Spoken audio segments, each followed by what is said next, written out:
All right, so we're going to do something a little different tonight. No rocky music, no jumping up and down.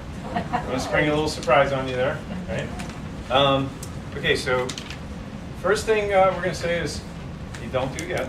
First thing we're going to say is, I feel healthy. Second thing we say is, I feel happy. Third thing we say is, I feel terrific. And y'all are going to repeat after me, so I'm going to say, I feel healthy. I feel happy. I feel happy. I feel terrific. I feel terrific. Now we're all going to say it together on the count of three. 1, 2, 3. I feel healthy. I feel happy. I feel terrific. All right, give yourselves a round of applause. Doesn't that feel good? Yes. All right. So let's go get into our program here. How many of you guys have been to a workshop before? Raise your hand if you have. Good. Give yourself a pat on the back.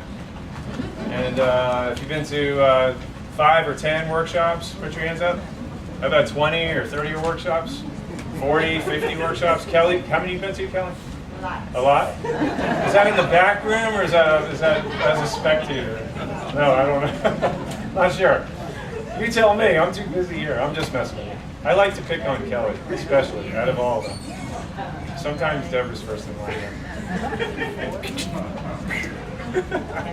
We have fun. We have tons of fun.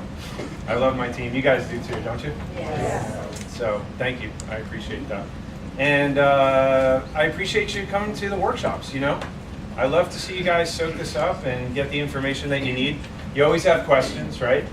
You always have questions about your blood pressure, your blood sugar, this medication, that medication. Well, I told some of you guys to come with your wheelbarrow tonight, all right? Come with something ready to go home and implement. It's called swipe and deploy. What's it called? Swipe and deploy. Swipe and deploy. We got to put this stuff to work. So you're going to get a bunch of information, but then the question is going to be, is there going to be application? So we're going to give you everything you need tonight. Some of you are here because you're on medication for blood pressure, cholesterol, whatever the case. You're looking for something that you can do to be proactive, maybe to reduce the amount of medication or get off the medication. And I'm glad you're here because I want to help you with that. Some of you guys, you're not on any medications. You just want a plan to make sure you keep it that way. Good for you. Good for you. Yes, you're special. And I want to encourage each and every one of you guys to know that you have everything you need to have your healthiest year ever, right? And so we're just going to dive right into it. Make sure, for those of you who love and cherish the idea of constant and never-ending improvement, raise your hand if that's you. Say aye. Aye. You want to make sure that you keep coming back to the workshops because you're always going to get something new, you know? So there's so many of you in here who come to every single workshop. And if I asked you the question, you know, why do you keep coming back to the workshops? What would the answer be? You're always going to learn something new. You always learn something new. Yeah. Life is a spiral staircase. We're always going around. We see the same things, but as we get older and wiser, we see them differently from different perspectives, don't we? Right or right? So you're always going to get something new. And next month we have our Energizing Nutrition Workshop. And dial it in. Happens to be March 19th. It'll be 4 weeks from now. And keep one of those little workshop cards because every time you come to a workshop, and we have record of that, you come to 6 or more workshops, you get up to 10% off of your maintenance plan. If you're under regular chiropractic care for prevention, for wellness, you stay at your best, this pays big dividends. So stay on board with that, and we love to see you continue to do well. I want you to watch this. This is going to set the tone for the opening of our program tonight.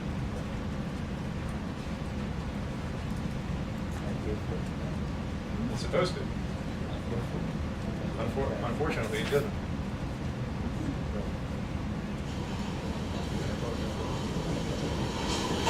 Dad, what are you doing here? I can't come home tonight. But what about football? I'm not going to be around anymore, so... When are you coming back? I'm sorry.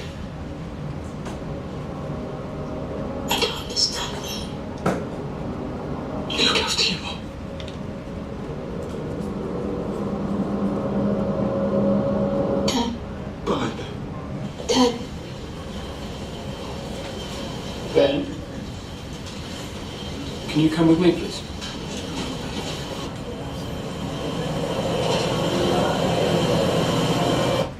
Heart disease is heartless. It strikes without what? Warning. You just don't know. Age has less to do with it. It can happen to young people just as often and just as suddenly as to older people. And so we all have to be aware of what the causes are. And cholesterol is unrelated. Age is unrelated. There's one causative factor that we're going to talk about tonight. And if you overlook that, whether it's you or your medical doctor, you're at just as great a risk as everybody else. And it's my job to make sure that you don't leave here without understanding that clearly. It's the number one disease killer for men and women in the United States.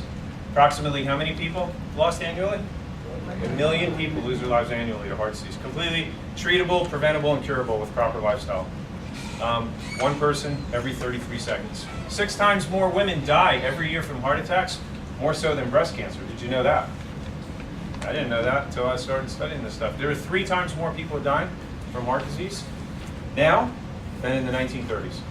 So as time goes on, it would seem that things aren't getting better. They're getting what? Worse. Yeah. Regardless of how many medications, we're taking more medication today than we ever took for heart disease, right? And so we're still progressively worsening in terms of our health as a country.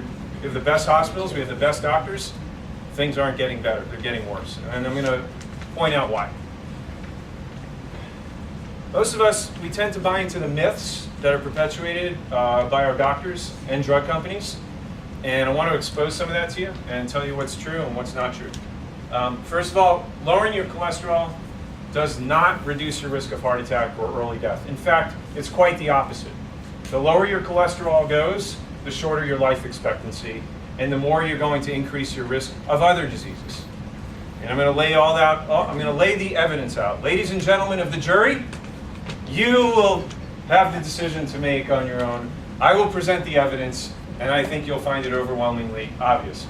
So here are some facts. The brain holds 2% of the body's mass, but contains what percent of total cholesterol? Your brain contains 25% of your body's cholesterol. Is your brain a pretty important organ? Yes. So it would seem to make sense to me that if your brain has so much cholesterol roaming around in it, you would probably need it. You probably don't want to mess with that. And not only that, outside the brain and inside the brain, cholesterol forms the membranes of what? Some of the cells or all the cells?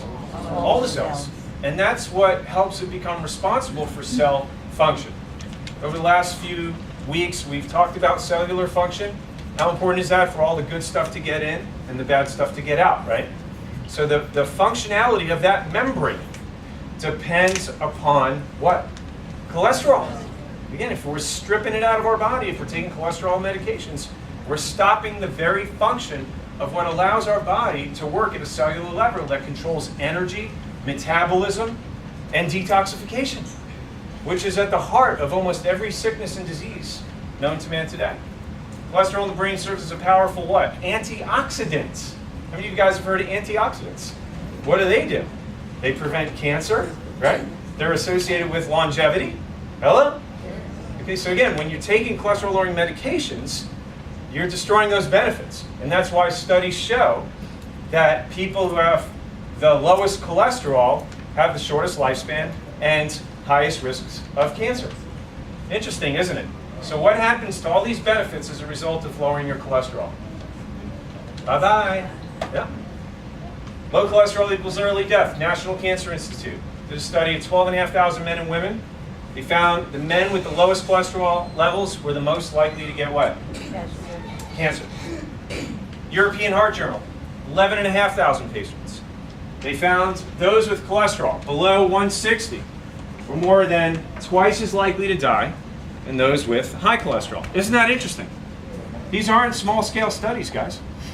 Yeah, and these aren't studies that just came out recently. They've been around for many, many years.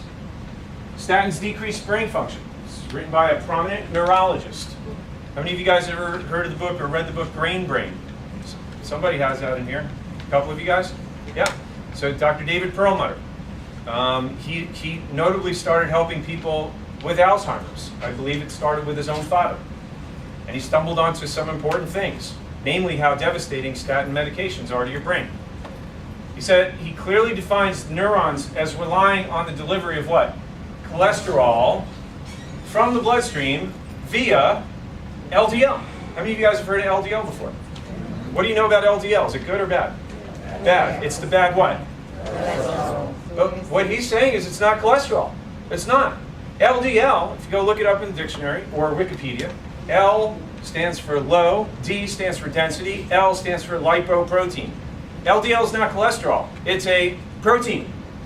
It's a transporter. It takes the life-giving cholesterol and it brings it to the neurons in your brain so that they can fire. Hello? How many of you guys want your brain neurons firing? It sounds like a good idea, doesn't it? Okay. Yeah. So the fundamental role of this is to transport cholesterol to the neurons where it performs the critical brain functions. So he goes into some of these studies. You can find some of these in his book. This is not one of them. He does mention the Framingham study because it's one of the largest heart trial studies that was ever performed. And there were many, many years of follow-up with these studies. So this one came out of Boston University, 1,900 participants, which were followed up, from decades worth of research. And they found that those with total cholesterol less than 200. How many of you guys, are aware that your doctor wants your cholesterol like below 200, right? Yeah. So here's what they found. They did comparative testing, for memory, learning, concept formation, concentration, all the learning capabilities and brain capacities that were associated with Alzheimer's disease. So they tested them for all these possibilities. And they said that the people with cholesterol less than 200 performed the least well on the testing relative to the people that were over 200. And guess who scored the best on all these cognitive tests? The people whose cholesterol were over 240. Holy smokes. Don't all shudder in your seats at the same time. Yeah. So just so you know, mine's like 230, 235. All right? Many of you guys. So David, is there some level that you would say is too much cholesterol? That's a great question. Is there some level where it's too high, where it's dangerous? Stay tuned. Don't change that station. It's coming up. Yeah. So now that I have your interest peaked, stay with me because I'm going somewhere with this. Parkinson's disease. Again, the point I want you to understand here is that the people with the highest cholesterol, their brains rot and deteriorate the fastest. Or the people with the lowest cholesterol, their brains deteriorate the fastest. You lose your learning capabilities the fastest. Parkinson's disease, same thing. This came out of the Journal of Movement Disorders, a Parkinson's journal, a medical journal. They said people with the lowest LDL were increased risk for Parkinson's disease by how much? 350%. That kind of tells me that, personally, I would do anything possible to avoid going on a statin medication or a cholesterol medication. And this is only the first part. This is just the side effects, okay? I still have a lot to roll out in terms of the evidence of the fact that cholesterol has no indication of an imminent heart attack or any level of cholesterol being too high that it would be a threat to your health. And I'm going to roll that out here too. So here you go, Bob. Cholesterol is an extremely poor predictor of heart attack risk. The idea that aggressively lowering cholesterol dramatically reduces heart attack risk has been categorically refuted, hands down, by medical journals. First one, Journal of the American Medical Association. Okay, this is one of the most prestigious medical journals in the United States, a publication that has one of the most impeccable reputations within the medical profession. What did they say? It's 1,000 participants in a 4-year Yale study. They showed that people with the low cholesterol levels have just as many heart attacks as those with what? High cholesterol. This is what's been published in medical journals, guys. 75% of the patients hospitalized with heart attacks today have cholesterol levels that are what? Normal. Most of those people are on cholesterol medications and they're on blood pressure medications and they still have heart attacks. How is that possible? Because they're not correcting the cause of the heart attack or the stroke or the heart disease, which I'm going to go into with you. So they're treating the symptom, but they're not correcting the cause. Okay? High cholesterol is not a symptom. It's not a problem in and of itself. So when you see cholesterol building up in the arteries, that's the result of something else, which we're going to touch on. All right, so some of you guys are saying to yourself, well, I don't know, cholesterol is like 300, 400. When do you get this thing under control? You don't. You don't look to control cholesterol, because if God made your body with an innate intelligence, the power that made your body, that runs your body, knows what your body needs, and you don't try to control it, because there's no doctor, myself, or any technology today that knows exactly how much cholesterol your brain needs, does it? No, we haven't discovered that yet. So if somebody's cholesterol is running at 280, 300, 350, don't you think that there might be a good reason for that? What is the purpose of cholesterol? What did you guys learn? What does it do? It performs critically important functions for what? For your brain, and some of the cells or all the cells? Yeah. And because it's a lipid, it's a fat, we know that fat is used to heal the cellular membranes. So if somebody's got a high cholesterol level, it means that their body is healing. It's not malfunctioning, it's healing. But if you're concerned about whether or not you're at risk for a heart attack with a high cholesterol level, you don't look at the cholesterol level. Because what did the Journal of the American Medical Association say? It's a very poor predictor of a heart attack. So what do we look at? It's called HSCRP. Okay, that's code name, that's in the blood test for inflammatory markers. So your C-reactive protein is what you have to look for in a blood test. Okay, so if you have a blood test and if you ask the doctor, make sure there's C-reactive protein on that, bring it to me and I'll show you. And we'll see if it's high. If it's high, then we have to bring the inflammation down. That's what will put you at risk for a heart attack, not the cholesterol level. The cholesterol level is of no concern because it doesn't predict a heart attack. Does that make sense? So what we need to do is look at your C-reactive protein, because that is going to be the indicator of whether or not you're at risk for a heart attack or stroke. That's showing us how inflamed your body is. If the arteries are inflamed, they're closing down and there's very little room, there could be very little room for the blood flow to get through. And that's what could cause a heart attack. Does that make sense? Okay, so that's what we got to look at, C-reactive protein. Comes from the Journal of the American Medical Association. They found that patients with low C-reactive protein had fewer heart attacks no matter what their, what does that say? No matter what their LDL cholesterol level was. And that's the bad cholesterol, that's the one they're always trying to get under control. And this comes from, again, the New England Journal of Medicine.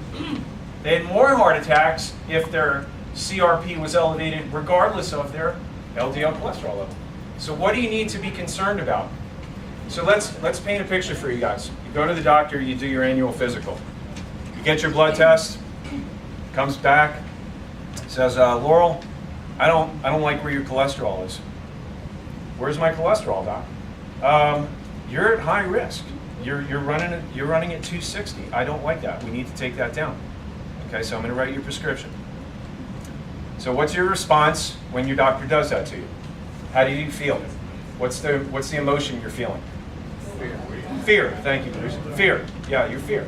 So you take the prescription, you don't tear it up and throw it in the garbage, but you keep it on the counter there, because I just may need to fill it. I'm not sure. That Dr. Yachter, he's a good doctor, but I'm not sure.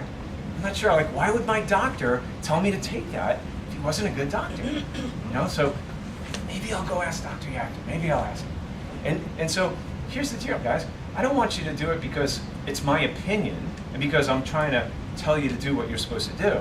I want you to do it because you educatedly and intelligently understand that it doesn't make sense if your cholesterol is high to take a cholesterol drug. If all the science that's been published in medical journals says that we're supposed to look at the CRP.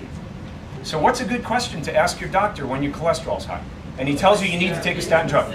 What's the next question you would ask him? Is what? What's my CRP? Did you do a test for inflammation? Oh, wow. I'd love to see the response.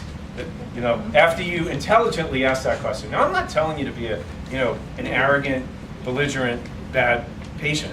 I'm just asking you to ask an intelligent question. Don't walk in fear. God did not give us a spirit of fear. Okay? That's not how we make decisions. You make a decision when God puts peace in your heart, and that comes from wisdom and understanding, and iron sharpening iron. And that's what we're doing tonight, right or right? So that's what we're supposed to do. Ask questions. Respectfully ask questions. So here's another one, low T. How many of you guys have heard of low T? Seen that advertised for testosterone? No? No, not me. Not me. Some of you guys are shaking your head. Not me. Don't look at me. That's not me. Why are you looking at me, Dr. Yachter? Not me. I'm not. But I just, we know this. Viagra, like, we never heard of Viagra, 10, 20, 30 years ago. Like, there's more of this stuff now than ever. There are testosterone clinics. Somebody called me up a couple of weeks ago, said, hey, I got a good business for you. You can open up clinics and you hire these MDs and they do erectile dysfunction treatment for you. And so, like, why? First get to the cause, the source, and the root. Okay? So somebody has erectile dysfunction, or they're having some problems with their manhood. Whether it's a man or a woman. Well, if there's a hormonal imbalance, the first thing I look for is what kind of drugs you're on. Because what do blood pressure medications and cholesterol medications do to your libido? Yeah, because what is at the foundation of the manufacturing of every hormone is what? Cholesterol. Yeah. So the first thing you do when you take cholesterol medication, you throw that whole system out of whack. Of course you have no interest in sex anymore. So this was from two medical journals. This was published in the Journal of Family Practice, the Journal of Sexual Medicine, by medical doctors doing studies on their own patients, saying that those of their patients that were on statins were twice as likely to have low testosterone levels. Hello? So it's your body chemistry, guys. So you always go back to the cause, the source, and the root, and then you work from there. There's lots of things that you can do. There's supplements that you can take. There's exercise, certain types of exercise that'll boost your testosterone, your human growth hormone, getting adjusted, good nutrition, exercise, and good chiropractic adjustments, making sure you're getting proper nerve supply. That's the place that I would start before you start going in and taking hormone replacements, because once you do that, what hormones will your body make at that point if you're doing all the work from the outside in? Nothing. You shut the system down completely. Then you're on it for the rest of your life. So I want to make sure you guys were aware of that. It's interesting, isn't it? Yeah, so everybody's medicated. Like, who do you know that's not on cholesterol medication, right? So everybody's on cholesterol medication. Now we have a whole nother health problem that we've created in society from our healthcare system, from over-medication, over-utilization. But now, guess what? The drug company has the means to treat that too. Wow. They're winning hook, line, and sinker. All the way to the bank. Cardiac drug side effects. How many of you guys know that calcium channel blockers have side effects? And we always talk about the cholesterol and the blood pressure, but calcium channel blockers they're no bargain either. And these are not entirely safe. 26% increased risk of having a heart attack or heart failure. Cardizem, Procardia, Tiazac, Norvasc. Many of you have heard of these because you've been on it or you are on it right now. Especially these brand name drugs, they're very dangerous. Did you know that calcium channel blockers cause brain shrinkage? Gradual shrinking away from the skull. The brain pulling away from the skull. And it sounds to me like I would like to avoid that. If that was an option, that would be the last option that I would want to utilize. Yeah. And that was published in the Archives of Internal Medicine. Have you ever heard of that? Another prominent medical journal. 48% increased risk of diabetes among women taking statin medications. So if you're on a statin, this is called the medical merry-go-round. Once you go on one drug, you got side effects, and because of the side effects, you get to put on another drug. So you're on statin medications, because everybody's on statin medications, right? Just to be safe, standard of care, standard of practice in the medical community. And now you get 48% increased risk of diabetes. So here's the fun part. Once you get diagnosed with diabetes, what do they put you on? What kind of medication? Diabetes meds. So you go on metformin. Now your chances of dying from a heart problem is 250%. That's it. You put the final nail in your coffin by just not asking questions, blindly following the recommendations of the standard of care by your medical doctor, who probably cares about you, but just not looking for the cause, the source, of the root of your problem. That's where I'm looking out for you guys. That's what I'm trying. That's the point that I'm trying to get across. Blood pressure medications, Lopressor, Toprol, Atenolol, lisinopril, all of these, again, side effects. Shortness of breath, depression, memory issues, hallucinations, constipation, heartburn, diarrhea. This was the story I was telling you with my mother-in-law. She came down, again, the third Christmas in a row that she was in the hospital because of all these drugs. And this time my wife had to drive up to Tennessee and fly up and then drive her back down. And this was the most number of medications that we'd ever seen her on. She was on 7 different medications. And I looked at the side effects. She was on 4 different blood pressure medications. And what does that say? Headache, fatigue, swelling, constipation, memory problems, right? She's already pre-Alzheimer's. They have her on medication for dementia, and what's the side effect of these blood pressure? More memory problems, more dementia. So what do you think happened the second I took her off 5 out of the 7 medications? She got better. Immediately she started, moving, thinking, acting like a normal person. It was like that fast, literally within a amount of minutes. She went to having to put her head down on the table, kitchen table, every 15 minutes, not even knowing where she was, to going and walking on the mall and shopping with my wife. Just like that, within minutes. So, make a long story short, we got her back up to Tennessee, and I went through everything with my wife. They wouldn't call me back. I called the medical doctors. They wouldn't call me back for HIPAA reasons, because I'm not on the HIPAA, so they can't talk to me. But my wife has power of attorney now, so my wife got in touch with them, and so she told them what we did and why we did it because of the side effects. And you know what he said to her? She has 2 doctors. She's got a general practitioner and then a cardiologist. So the general practitioner says, "No, I never put her on any of those medications." And what do you think the cardiologist said? I never put her on. She shouldn't be on any of those medications. Meanwhile, CVS is calling her, telling her to fill how many prescriptions? 7. And because she's got dementia, she's driving down there and coming home with more prescriptions. It's a nightmare, guys. It's a nightmare. Walking on landmines.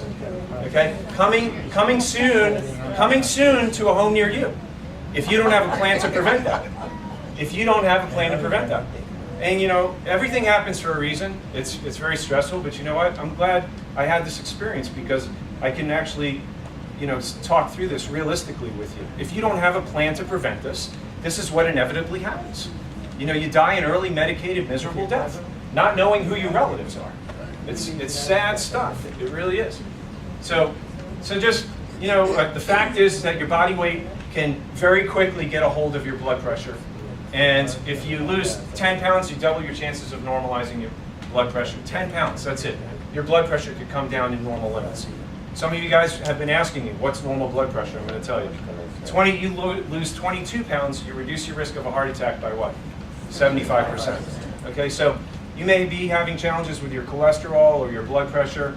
What's one of the easiest? Well, it may not be easy to lose weight, but it's doable. It's doable. It may be hard, but it's harder if you have to stay on those medications for the rest of your life. I guarantee you that. And so you can do that. You lose 20 pounds. There's plenty of ways. There's plenty of tools and resources. There's no short of that in this office. And there's very, very, very few excuses left. You knock that weight off, and you've got most of that under control. So where do we want to see our blood pressure? How many of you guys heard that it's supposed to be 120/80? Right? Okay. If you go online, so it's almost impossible. I guarantee you mine is not 120/80 right now. Right. So the Mayo Clinic, it's on their website now. WebMD, you'll see the American Heart Association changed it to 140/90. 140/90 is still okay. So now the funny thing is, some cardiologists will tell you that, and some old dogs will not. They'll keep you on the 120/80. So you have to look out for yourself. I have read in many of the wellness-minded cardiologists and general practitioners, these are the wellness-minded ones. They have medical degrees, but they don't like to medicate. They like to use herbs and supplements and stuff like that. They say it's very, very common for your blood pressure to be your age. 100 plus your age would be your systolic number. 100 plus your age. Why is that true?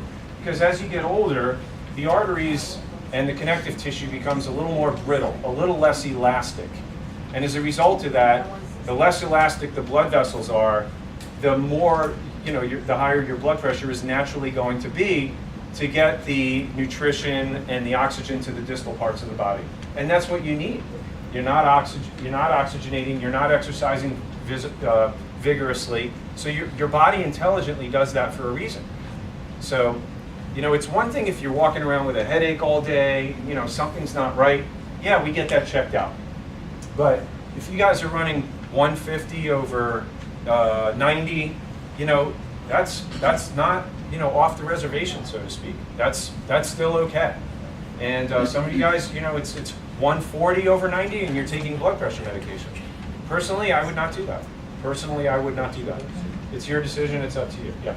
Well, I definitely learned something new today. So in other words, I shouldn't take, because mine is like way less than that. Yeah, I mean, and then now here's something else for you to consider as well, which you're going to see. I'm going to show you a clip at the end. When you're getting chiropractic care, and this is medical hypertension studies, people who get adjustments, their blood, like people who have hypertension, when they're getting adjusted, their blood pressure naturally comes down.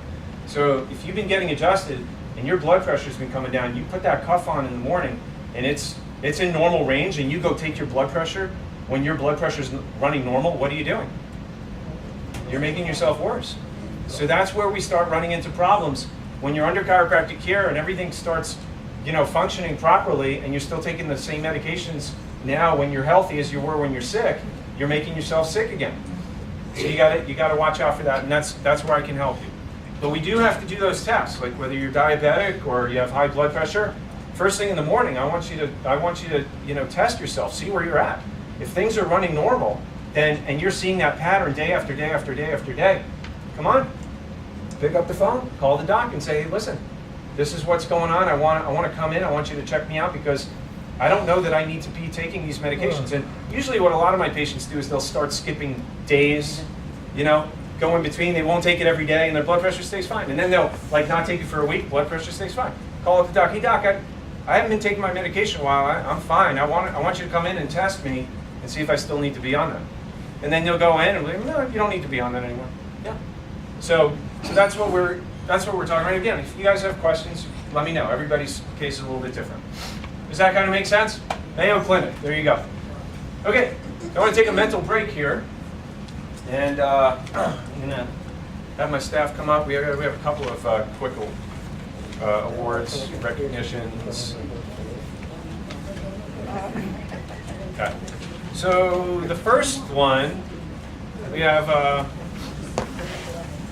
couple of people we want to recognize, and the first one is for perfect adjustment attendance. Now, folks, I want you guys to know how much we appreciate you keeping your adjusting schedule, staying on track with that, and the reason why is because what happens when you follow my recommendations? Do you get bad results or the best results? Best results. You don't know, but like backstage, we're celebrating, we're high-fiving when we hear your testimonial, when we see the great changes on the exams and the x-rays. We rejoice over that. So we want to recognize a few of you here who've been keeping up really well with that. And so these are two people that I'd like to stand up and give a round of applause, and then we're going to come around and crown you with our Medal of Honor. Glenn Williams and Jackie Smith. Everybody give them a big round of applause. Good job, guys. And yeah. Yeah. You did. I don't see her. You're not taping this, are you? While we do our spoof, our blooper? Okay. All right, I got I'm about to present an award. I'm like, she's not here. Yes, she is here. Yeah, well, there's a good reason. I won't say it. All right, so Vanna, would you kindly present our award? And away, ladies and gentlemen. Our beautiful University Core 4 degree. This is for attending 6 or more workshops. Constant, never-ending improvement. For Mrs. Becky Walker. There you are, Becky. Come stand up. Stand up. Stand up. Yes. Okay. Now, honestly, Becky was like slid all the way down in her seat. And you guys see her? She's like, she slid down there. So I'm sorry. Anyway, I had fun. Thank you. Good night. Now, everybody, come stand up for just a minute. Everybody, stand up and put your hands on the person next to you to the right, on the shoulders, and let's give a massage. Let's give a massage. Get that stress out. Good job. All right, karate chop. Love your neighbor. Good. Yeah. All right, turn around and return the favor.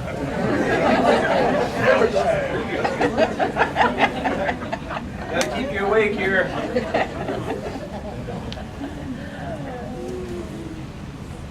All right, little karate chop.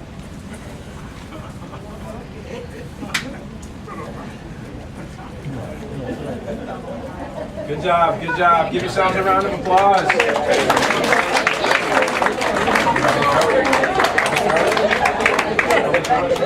All right, heads up, turn around. Got more coming.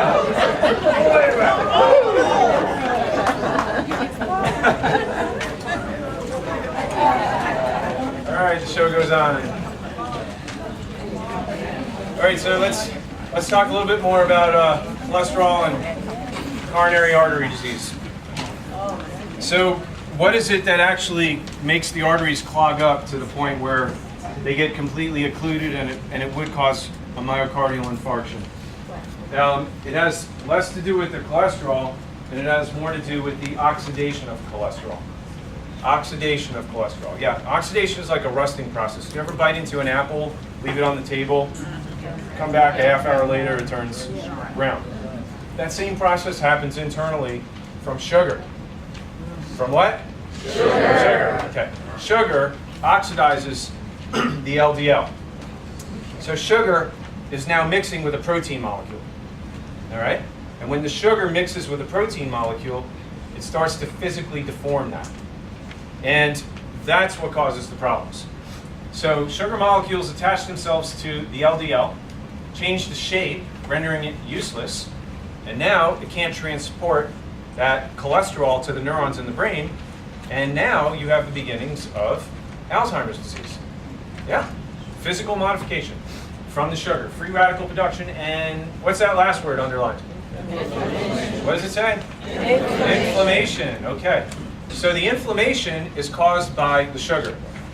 If the inflammation is caused by the sugar, then what would it be a good idea to have less of in your daily diet? Sugar. If you have less sugar, you have less inflammation, right?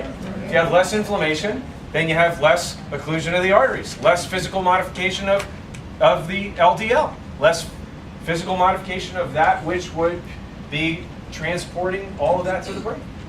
So yeah, you have less sugar, and you're less likely to get diabetes, which now they're calling type 3 diabetes Alzheimer's disease because of sugar. So you got type 1 diabetes, type 2 diabetes, type 3 diabetes is what transitions, the state that your body's in that transitions into full-blown Alzheimer's disease.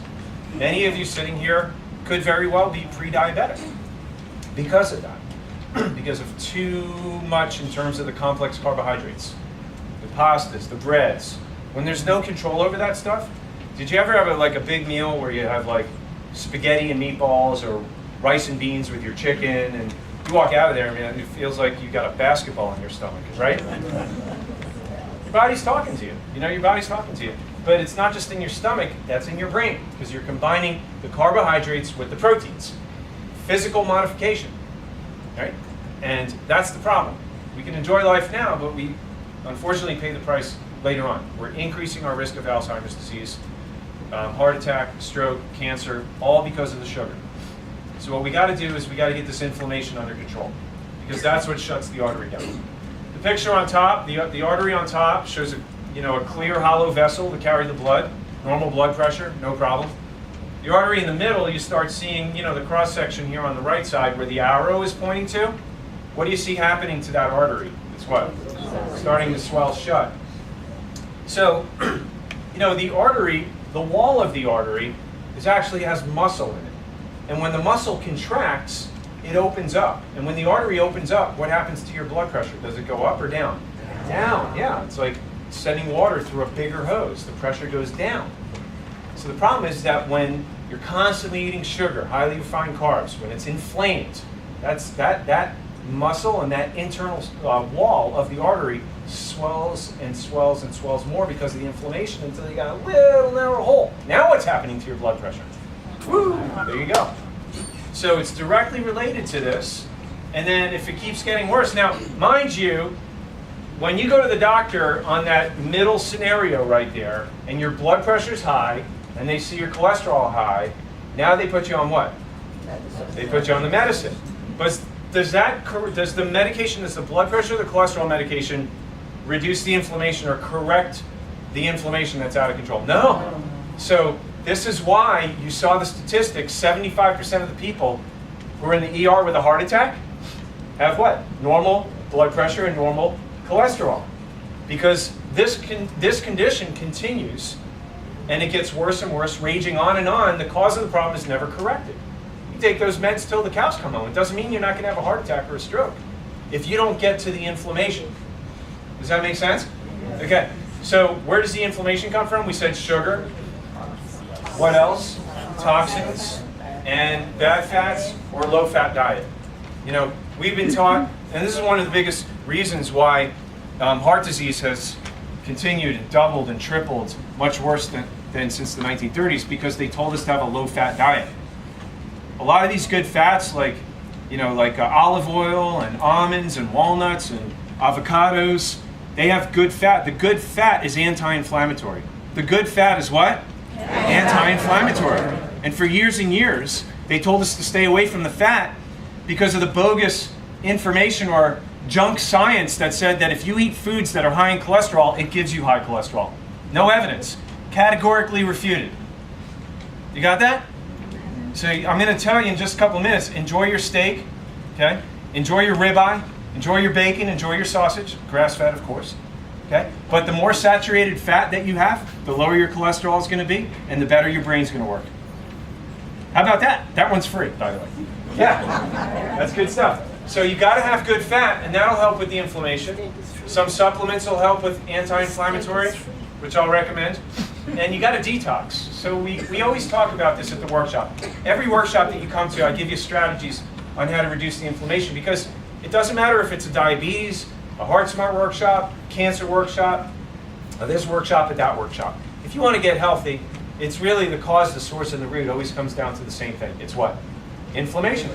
And you get that, and you've killed a whole bunch of birds with one stone. Does that make sense? Learn how to read the labels. If you don't look at labels, you don't know what's flying under the radar getting into your body. And especially when it comes to sugar, you have to read the labels. Now you can see the total number of carbohydrates, and then you see the sugars. I circled the sugars. It says, what's the number there? It says what? 26. Total carbohydrates is what? 26. So what percentage of the carbohydrates is total sugar? 100%, yeah. And that could be on the side of an orange juice container. Not that oranges aren't healthy for you, but we're talking about concentrated sugar. It could be the case for, any of these things that you see there. Many of them are seemingly healthy foods, like potatoes, rice, but you have to make sure that you're doing these things moderately. I'm not saying don't ever have rice. I'm not saying don't ever have potatoes. I would recommend that you don't need at all white bread. There's no nutritional value in white bread, honestly. There's much better choices. If you're going to have bread, there's much better choices, right? You guys know. Whole wheat, stone ground, rye. We know that. So, I'm just saying, every once in a while. Personally, I think it's okay if we all have a cheat day.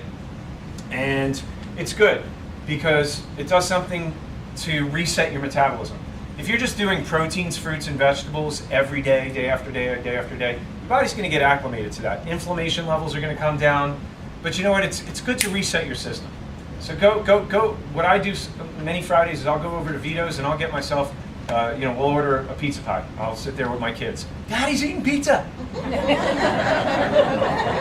Mom, Dad's eating pizza. I can't believe it. So I've learned to be okay with that because too much in the extreme is not a good thing, right? Everything in moderation. But I will say this: let's get realistic about it. If you're on medication and you want to reduce or get off, you may have some work to do before you can enjoy that piece of pizza. All right? Okay? And so you may need to do this a few weeks and see where your blood pressure and your blood sugar is at. maybe get another blood test before you go and celebrate. But these are the things you guys know. You know, anything that is sugar or turns to sugar. It doesn't necessarily have to be high fructose corn syrup. All of these things, these refined carbohydrates or unrefined carbohydrates, your body has an insulin response. When insulin goes up, you know, you're storing fat, you're making hormonal changes, and inflammation levels go up as well. Are you with me? Yeah. Make sense? Okay. So basically, moving away from all that to more of a Mediterranean or a paleo diet where you've got good fats, you know, high fat foods, farm raised, fresh vegetables, fresh fruits, and grass fed meats. That's really the ideal. And if you haven't heard of paleo and you're really interested in making application what we're talking about, just go online, get some information on paleo diet, what it looks like, because that would be a good fit. But I would say in general, if you make an effort to, you know, for breakfast, lunch, dinner, nowhere in there have any sort of refined carbohydrates. Just look to do proteins, fruits, and vegetables. You'll see your energy's going to go through the roof. Your body's going to probably let go of a good 5 or 10 pounds easily without even trying. Your body's just going to let go of unwanted fat. You're going to balance hormonal levels, and you're going to bring inflammation levels down. And that's really a very simple strategy. Proteins, fruits, and vegetables. Proteins, fruits, and vegetables. Proteins, fruits, and vegetables. What's that? Left out the nuts. I left out the nuts. Good fats. Good fats, yeah. Now here's the thing. How many of you guys like nuts? How many of you like trail mix? So I was in the airport yesterday, and I walk in the store, and what do you see when you go to the airport? They got, you know, the gummy bears, this and that, but then they got a whole wall full of nuts, right? And what kind of nuts they have? They have the cashews, and they got pistachios, and they got sunflower seeds, and then they got the trail mix, and then they've got all these assortments. What do you guys usually get? Roasted, salted, this, that, right? Okay, so what do you usually get? What's the best? Is it okay? I mean, what are we doing? We would just get any nuts? No, because if they're dry roasted or they're roasted in safflower oil or canola oil, those are trans fats, and it's going to spark up the fire for inflammation again. So the best nuts are which nuts? Raw. Yes, raw, not salted, not roasted. Those are the ones. The raw. If you want raw cashews, raw almonds. You go and open that big tub of thing in my office. That's what I'm grabbing, handfuls of that every shift. Raw almonds and raw walnuts. I get it over at Fresh Market. Whenever I go over there on Wednesdays, grab a big thing of nuts. So this is what occurred to me. Like I go through this stuff with you guys, and I'm like, well, but to what depth? Like I really wanted to peel back the layers tonight because you guys know, yeah, nuts and the good healthy fats, but which ones are you buying? You know, your intention is to do something good, but you could be hurting yourself unknowingly. I never really went into that. So breakfast, lunch, and dinner. I talked about snacks. Nuts are great to snack on, but what do you do for breakfast? Like if you're not having croissants or bagels or toast or cereal, granola, go over to Publix and go get your granola cereal or your Special K and the Quaker, the ones that all look so healthy. Traditionally, your mother brought it home, and that was the healthiest that we did at that time. What are you doing to yourself when you're having those greens first thing in the morning? You're sparking what? You're triggering inflammation. Yeah, so you're not doing anything to start your day right, other than feeding the marketing resources for that company. So don't do that. So have something else instead. You want to have fruits, low sugar fruits, and good healthy fat. Low sugar fruits and good healthy fat. What would be a good healthy fat to have in the morning? Avocado is okay. What's that? Almond butter, yeah. Almond butter, organic peanut butter you saw in there. Now, I like almond butter. Almonds are a little healthier, but you can get really creative with this stuff. Just make sure you have a good healthy fat with your fruit. And if you want to have protein in there, what kind of protein sources can you have? What's that? You can have eggs, yeah. And if you don't want to make eggs every day, like I don't, I just have the Mediclear shake. Mediclear shake has 22 grams of protein in it, and it's a vegetarian source of protein. And not only that, it's got all of the multivitamins that you would ever need. Not only that, it's got a low-level detox in it. So it's boosting your liver and your kidneys to get the bad stuff out while you're putting all the good stuff in. And it's got all the vitamins that you need. And it's a great post-workout shake because it doesn't have any hormones or antibiotics or any of the garbage that they put in those sports performance products, which are loaded with chemicals. This doesn't have any of that stuff in it. So that's what I have for breakfast. I'll have berries. What did I have this morning? Raspberries. Raspberries. I had raspberries, strawberries, and blueberries. And then I had 1 scoop of fresh almond butter from Fresh Market. And I had that with a little bit of coconut milk. Okay, so coconut milk is more good fat. So that's what I recommend. Why? Because whether you work out or not, where do you want your blood sugar to be after breakfast? You want it to spike so that your energy crashes again? Or you want it to stay even keel, right? Yeah, you stay even keel, you stay fat burning. You stay even keel, you stay mentally alert. You stay even keel, you keep the inflammation levels down, you start your day healing. Does that make sense? So that's why I'm a strong proponent of that, yes. Sorry. Go ahead. Yeah. On what? P's and B's. I'll answer that after. Yeah, you have one more? Yeah, last time I remember you had said something about bananas not being good. Yeah, so just while we're on the fruit subject, we want to have low sugar fruits. So bananas are 25% sugar. Bananas are one of the highest sugar fruits you can get. Mangoes, kiwis, cherries, they pop in your mouth. So just go with the low sugar fruits. Get a banana, have a couple of slices. That's it. But again, it depends on who you are and where you're at. If you're everybody's health profile is a little bit different, so my recommendations would be different for everyone. So if you have questions when we're done, just come on up. I can take a couple of questions, and we'll finish on time. Okay, so we replace the bad fats with the good fats. So what are the bad fats? Hydrogenated oils, I said before, cottonseed oil. You'll find that in your roasted nuts. You'll find that in almost, all of your boxed foods, donuts, breads, crackers, cookies. It's loaded with the corn oil, canola oil. And again, corn and canola, the words in and of themselves don't sound bad, but they're either hydrogenated or partially hydrogenated, and they're going to drive inflammation. They're going to drive your blood pressure, they're going to drive your blood sugar, and they drive cancer.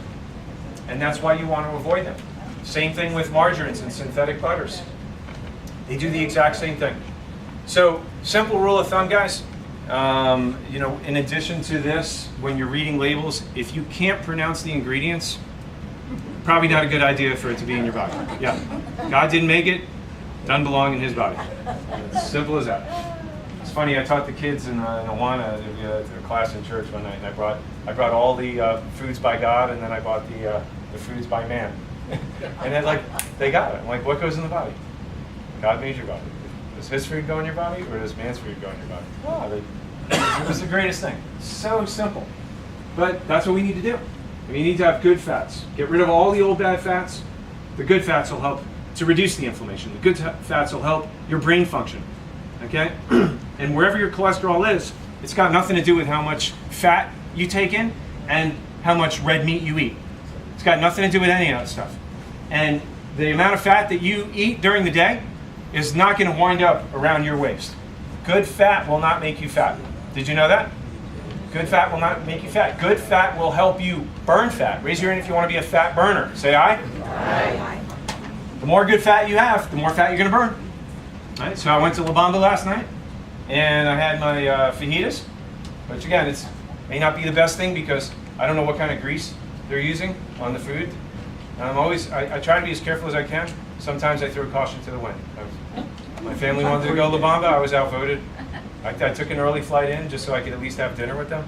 And I'm like, all right, here we go. So I asked for a sliced avocado. Gave my wife the guacamole. I got the freshly sliced avocado. Day before, at lunch, and when I was in Denver at the seminar, I had a chicken salad, freshly sliced avocado on it. So an avocado a day will keep the doctor away. Extra virgin olive oil, make sure you cook it on low heat. Douse all of your vegetables in extra virgin. Let them swim. I always say that. I kid around, but it's true. You don't need to be measuring these fats out. Get that olive oil on as much as you can because that aids in good brain function, and it reduces the inflammation.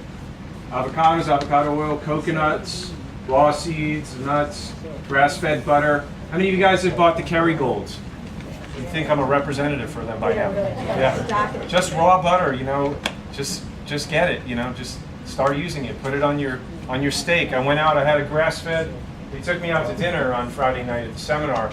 Went to this great steakhouse, and it was grass-fed. I got a grass-fed ribeye. Woohoo! I love ribeyes. But, you know, again, if I get a grass-fed ribeye every now and then, I slather the butter on there. Slather. Excuse me, sir, can I get a side of real butter? Yeah. I was just like slathering it all over. Next day I wake up, what happens? As always, my pants are just a little looser. Fat burning, guys. Fat burning. These are good, healthy fats. Cage-free organic eggs, fatty fish, salmon, sardines. We've gone over this before. But just make sure you understand how important saturated fat is. It's 50% of the cellular membrane. What percent? 50%. Heart muscle cells prefer saturated fat for fuel. What makes the heart muscles work? 50% of it. We're talking about the function of your heart. We have to have these saturated fats. So if you're not having enough, maybe it's time to add more, right? More butter, more coconut milk, more of these raw organic items. Your liver uses saturated fat to clear out fat and what? Detoxify. So that means if you're not having enough saturated fat, you're going to be more toxic. The more saturated fat that you have, the more it strengthens your body's detox pathways.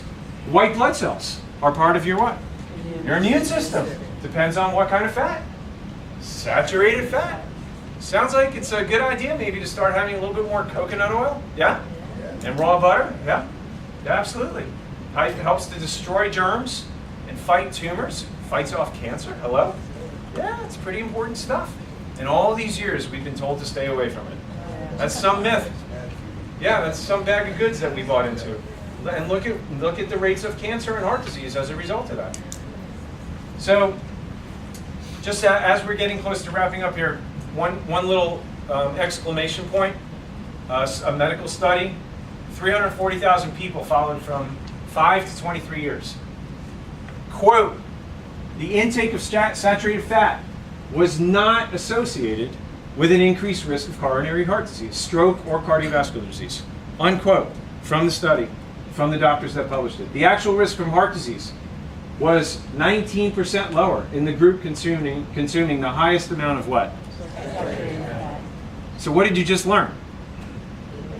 After you've been told all these years, stay away from saturated fat and foods, high in cholesterol. The more saturated fat that you eat, not the higher your risk of heart disease, the what? The lower. There you have it. Interesting, isn't it? Are you learning some good stuff tonight? Yeah. Okay. Just a freebie. Green tea, also good for your heart, by the way. Studies done in China. They found that habitual tea drinkers reduce the risk of hypertension by 46%. So that was there's a Chinese study by 46%. The Japanese study I skipped over. But thank you for that kind correction. You're picking on me right now. So the study in Japan showed that drinking 5 to 6, you have to drink 5 to 6 cups of green tea. We kid around at every workshop. He pulls my leg at every workshop, so I gotta learn how to dance when he's here. But that's why he always sits in the front row. He's keeping me on my toes. 5 to 6 cups of green tea reduce the risk of heart attack by what? 26%, and stroke by 51%. That's pretty good bang for the buck. How many of you drink 5 to 6 cups of green tea a day? Not me. If you lived in Japan, you might. Yeah. But, green tea, yeah. Exactly. All right, so what do the supplements have to do with everything that we're talking about? This Perfusia, I take 3 of these every day. And what it does is it has an amino acid called L-arginine.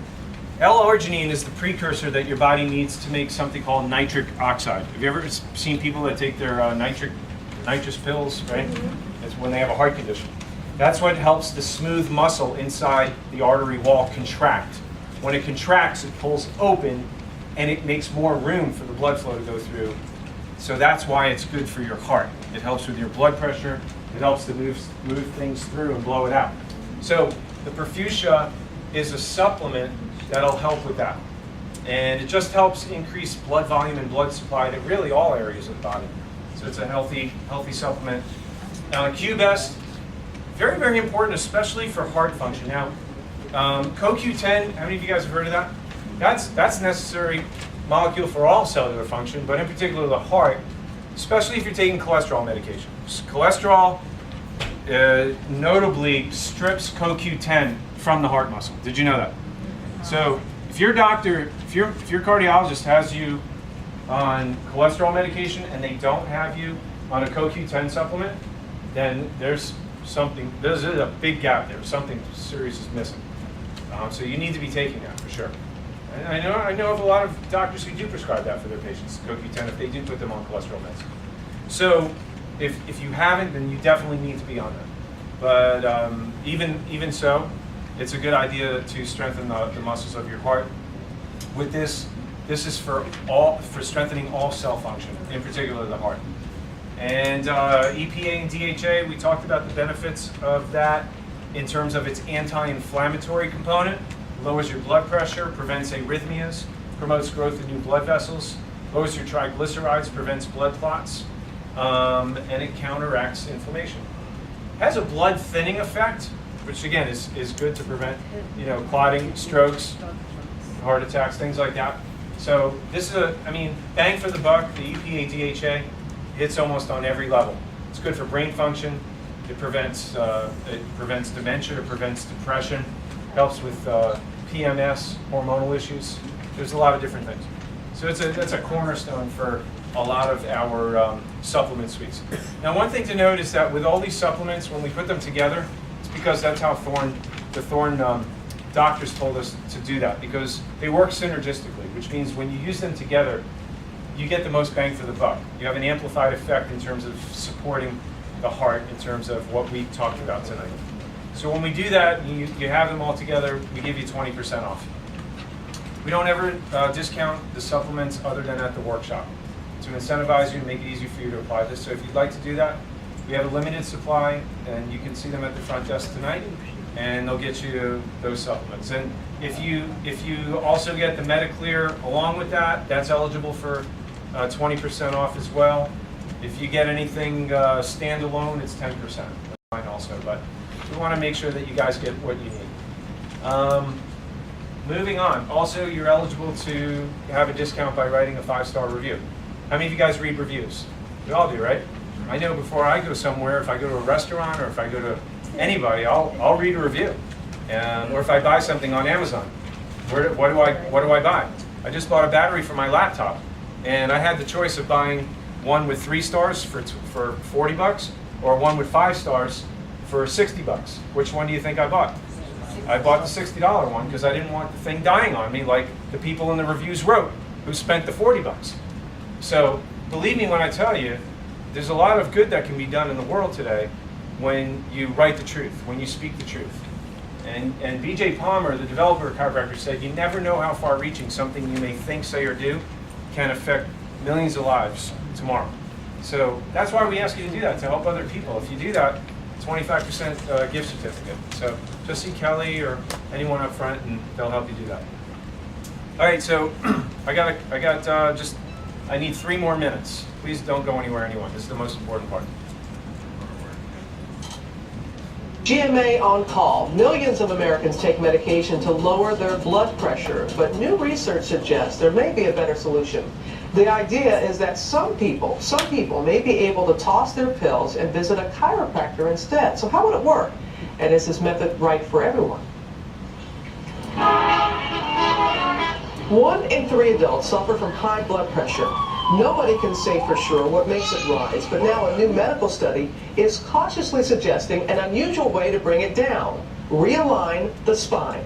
When the spine is misaligned, it can affect all types of things, all types of diseases, conditions, The idea is that the C1 vertebra, located at the top of the spine, operates like a fuse box in the body. When twisted, it can pinch arteries and nerves at the base of the neck, not only causing discomfort, but affecting blood flow too. Denise Neiman suffered from neck pain. Your upper body's off to the left 2 degrees and X-rays showed her C1 out of alignment. A special chiropractic adjustment lowered the pain and her blood pressure at the same time. My blood pressure dropped tremendously. Could there be a connection? We designed a double-blind study to really look and see if, in fact, this procedure was affecting blood pressure. 25 patients got the special adjustment, 25 others a fake one. The ones who got the real thing saw their blood pressure drop an average of 17 points, a dip that usually takes 2 blood pressure medications to achieve. So, He said it's significant. And so that, again, that's the medical doctor from the hypertension study. How many of you guys have friends who don't even know that chiropractic is a viable alternative? That very well may be the cause. They could literally have a bone shifted out of alignment in the top part of their neck, causing their blood pressure to be higher than it's supposed to be. They could be dizzy, they could have headaches, they could have insomnia, anxiety, depression, any of these things. And they're going to run off to the doctor, and the doctor's going to give them what? The doctor's going to give them pills. And people just don't associate, unfortunately, these days. Back in the 1920s, 30s, 40s, yeah, people went to chiropractors before they went to medical doctors, because that's before the advent of Rockefeller giving all of his money to the medical profession. You didn't know that, did you? Yeah, that's a little history for you. So what happened is, the 1950s, 60s, they brought the osteopathic profession under the medical profession. They tried to do the same thing with the chiropractors. Half the profession wanted it, half of them didn't. So we accepted the label of back pain doctors. And that's why now, whenever you think of a chiropractor, you think of somebody with back pain. But the reality is that you guys know it's got nothing to do, or very little to do, with back pain. It's got everything to do with how your body functions. Because you're talking about your nerve system, which controls everything. Your nerve system regulates what? Your heart rate, your blood pressure, respiration, digestion, behavior, libido, temperature, appetite, sleep, metabolism, and much more. Everything is controlled because we're talking about your brain. Is your brain important? But what's the tail of the brain? Your spinal cord. What wraps around the tail of the spinal cord is the bones. And if the bones are out of alignment, they're interfering literally with the extension of the brain.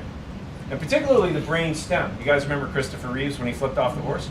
He went paralyzed, but he needed a pacemaker for his heart, a respirator for breathing. He needed all these things because that system that controls everything was interfered with. And that's what subluxation does. A subluxation is a minor misalignment that creates static interference between the brain and the organs. And that's what this does. And then the organs can't get the messages from the brain, so they function poorly. And over time, you get symptoms, which gets diagnosed as disease, which gets treated with drugs. But what if we could go back to the cause, the source, and the root? If the bone's out of alignment. Because the biggest problem is today with men, women, children, in every household, this exists insidiously. Just like tooth decay. That would be like not going to the dentist until you feel your tooth hurting, right? Everybody knows you're not supposed to do that. You're supposed to go get regular what? Checkups. We take better care of our teeth than we do of our nervous system, but yet your teeth don't control your health, right? I never heard of one, dentist that could lower somebody's blood pressure. Never heard of, an orthodontist straightening somebody's teeth, saving a life. But yet chiropractic adjustments have restored hearing to deaf people. That was the first chiropractic adjustment. Second chiropractic adjustment was a heart patient. I was talking to chiropractors this weekend who've been in practice for 40 years. That's what I loved about this group. Most of the practitioners were several years older than me. In practice 30, 40, 50 years. Happier in practice than they've ever been. Why? Because people are coming in because they want to stay well. They don't come in because they have problems, or maybe sometimes they do, but they continue to come in because they want to stay well. They want to stay at their best. How many of you guys want to be at 100% of your God-given potential? Yeah, that's how you use chiropractic. Like, you don't want to eat soup with a fork. You want to eat it with a what? A spoon. Yeah. So we used to go to the Olympics and take care of the athletes and the wrestlers, and I was part of a group that did that. And you know what? This Olympics, they're like, there was hardly anything to do because every Olympic athlete had their own chiropractor. It's like it's not the best kept secret anymore. So when is going to come the day when everybody has a chiropractor? When comes the day when we don't have school shootings anymore? Somebody walked in this morning saying to me, you know, Dr. Yachter, that how come they don't put on the news that every school shooting, you know, the perpetrator has a history of depression and they're on antidepressants and psychotropic medication? How come they don't put that on the news? I'm like, the drug companies fund and sponsor the news reels, the news companies, the news anchors, the news stations. The second they put something out there like that, if they don't put out the reports for vaccines working and the flu shots, they drop their sponsorship, guys. So you want to, you know, go on Facebook and, you know, write your legislators and tell them that we need better gun control. We need better drug control. That's what we need. We need less people medicated and less people subluxated. I may not be able to do anything about somebody walking into a school with a gun, but I can darn sure do something to prevent it. Get the kids in here before they become deranged and abnormal in their head. Get their body chemistry right. Get them corrected so that they live a drug-free, healthy life. How many fewer school shootings would we have? How many mass murders less would there be? Less crime, less violence. You know, we get these people centered because they're right in their head, they're right in their heart, they're right with their Creator. That's the big idea. That's why people need to get checked. So this stuff doesn't happen. That's got nothing to do with their neck or their back hurting. So I'm telling you guys this, I'm pouring my heart out to you. So you share the truth. Share the truth. Tell people they need to get checked. You need to go to a chiropractor. You need to make sure your spine is clear before it starts interfering, causing symptoms, sickness, and disease. If you're a guest here and you already have any of these issues, obviously you've learned up to this point, you should be having your spine checked every once in a while. Whether you have symptoms or not, it's a good idea. But if you do have symptoms, there's a way to find that stuff. We don't guess, we test. We use thermography, we use x-rays, and that can help us diagnose, pinpoint the cause, the source, and the root of why you have these symptoms or your body's shutting down. If you don't want to take more medications, go upstream, find the cause, correct it, and let your body heal itself. So if you have any of these issues, if you're a guest here tonight, normally the charge for the examination, taking the films, the images of your spine, all the time that we spend with you, it's upwards of $200-300. Could be more sometimes. But being a guest here at the workshop, we offer you the incentive to do that for only $40. The $40 gets you the scan, the x-rays, and 100% of that goes to our mission to Haiti. And so if you're a guest here tonight and you don't have a chiropractor and you haven't had your spine checked in a long time, don't leave without taking the opportunity to apply what we're talking about. You can eat good and exercise till the cows come home. If your spine looks like this and the nerves are shut down, going to your heart, lungs, your digestive organs, what's going to happen with all that good nutrition? Out the window. Yeah. So we have to get our priorities straight. Your nervous system has preeminence. It's the most important commodity that you have to do with your health because it regulates and controls your digestion and everything else. So once you have your nerve system working right and you eat good and you exercise, now you have a powerful, proactive plan to stay out of doctor's offices, off medication, out of hospitals. Does that make sense? That's what we help people with here in this office. So Deborah, can you raise your hand? Okay, so everybody, guests, especially guests, turn around, see Deborah raising her hand there. I want you to see Deborah. Let her make your appointment for you. And guess what? You have family members or friends that you care about, and you want to be a blessing and give them the gift of health, you can use a voucher. You can purchase a voucher for any one of them as well. We'll honor that for anybody, even if they're not here tonight. You tell Deborah, we'll set aside appointments to do that. And so the offer's good for tonight only, okay? So make sure you get that done. Make sure you get credit for tonight's workshop. And we'll see you next time. Love and appreciate you guys. Thank you for coming. God bless.